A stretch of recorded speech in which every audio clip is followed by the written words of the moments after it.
Сәлем достар, менің каналыма қош келдіңіздер. Бүгін осындай өте жеңіл салат жасайтын боламыз. Бізге ең алдымен 2 жұмыртқа керек болады. Оған кішкене тұз қосып, жақсылап араластырамыз.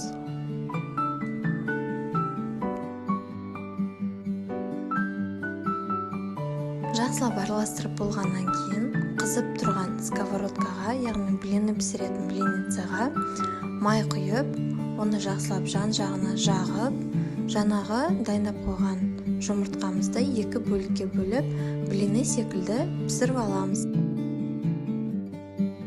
Лопатканың көмегімен екінші бетіне аударамыз.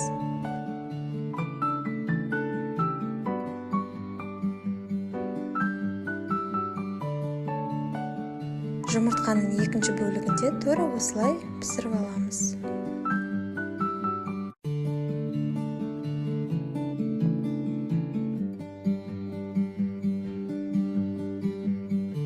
Пісіріп болғаннан кейін енді салатымыздың құрамына қосатын ингредиенттерді турауға көшеміз. Бізге ең алдымен колбаса қажет болады. Оны видеода көрсеткендей етіп, майда бөліктерге бөліп шығамыз.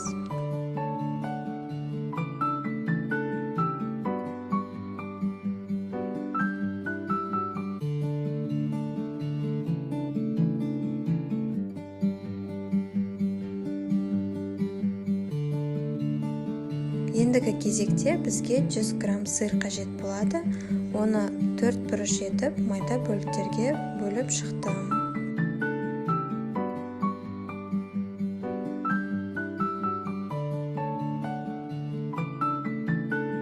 Ендігі кезекте жаңағы қуырған жұмыртқамызды видеода көрсетілгендей етіп, бөліктерге бөліп шығамыз. Соның барлығын біріктіріп, 3 бұрыш формасына келтіріп, турап шығамыз.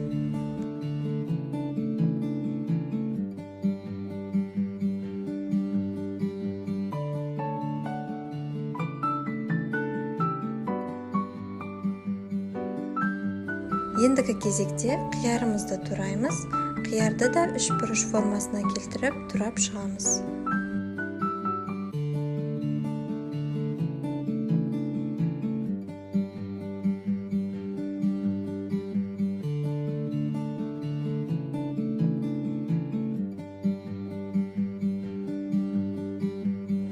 Келесі біз қызанағымызды қосамыз. Қызанақты да 3 бұрыш формасына келтіріп, турап шығамыз.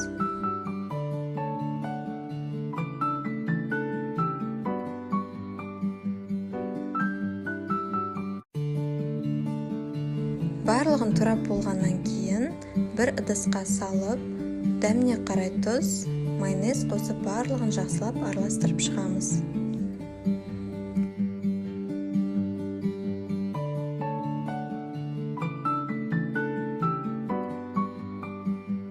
Ендігі кезекте салатымызды сәндеу үшін бізге чечил қажет болады. Оны видеода көрсетілгендей етіп, майда бөліктерге бөліп шығамыз. Чечил қаншалықты майда болса, соншалықты біздің салатымыз әдемі көрінеді. Үлкен тарелкаға жаңағы араластырылған салатымызды қойып, үстіне майда бөліктерге бөлінген чечилімізбен сәндеп шығамыз.